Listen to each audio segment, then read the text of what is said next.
साथियों, स्वागत है आपका मेरे YouTube चैनल में। आज एक नई जानकारी लेकर मैं आप लोगों के सामने उपस्थित हूं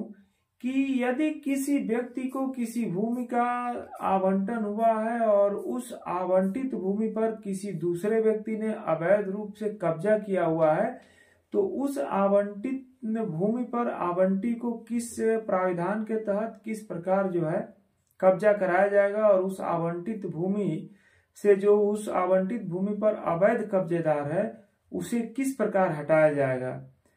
तो अगर किसी व्यक्ति को भूमि प्रबंधक समिति के प्रस्ताव पर किसी जमीन का पट्टा अगर संबंधित उप जिलाधिकारी द्वारा किया जाता है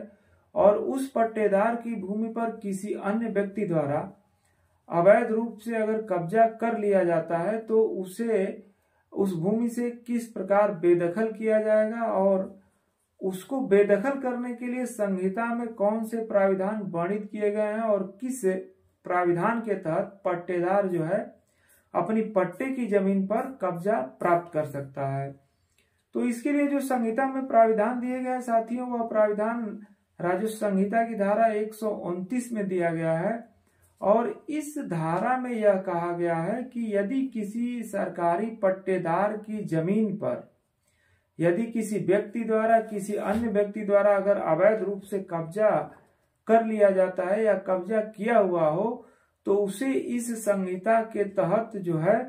संबंधित सहायक कलेक्टर उस अवैध कब्जेदार को हटा करके उसको कब्जे से बेदखल करके और जो उसका वास्तविक पट्टेदार है उस पट्टेदार को उस भूमि पर काबिज कराने का आदेश दे सकता है और ऐसे आदेश के पालन के लिए वह चाहे तो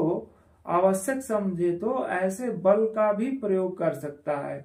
यानी कि धारा 129 में यह कहा गया है कि आवंटिती या सरकारी पट्टेदार को कब्जा देने की बहाली, इसमें लिखा गया है कि अगर जो भूमि किसी व्यक्ति को पट्टे पर दी गई है और राज्य सरकार द्वारा किसी व्यक्ति को उठाई जाती है और आवंटी या पट्टेदार से भिन्न कोई अन्य व्यक्ति संहिता के उपबंधों के उल्लंघन में यदि उस भूमि पर काबिज हो गया है, तो इसके बाबत संबंधित सहायक कलेक्टर जांच करके उस आवंटी के आवेदन पर उस अवैध कब्जेदार को उस भूमि से बेदखल करके और जो संबंधित पट्टेदार है उस पट्टेदार को उस भूमि पर काबिज कराएगा। और यदि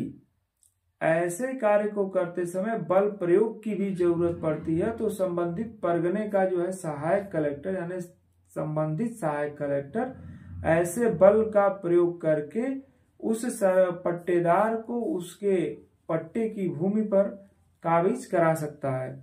तो यदि साथियों किसी व्यक्ति ने अगर अवैध तरीके से किसी पट्टेदार की जमीन पर कब्जा किया हुआ है,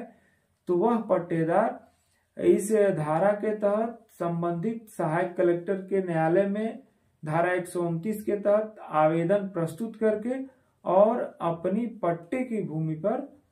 कब्जा प्राप्त कर सकता है और उस न्यायालय से वह अनुतोष प्राप्त कर सकता है।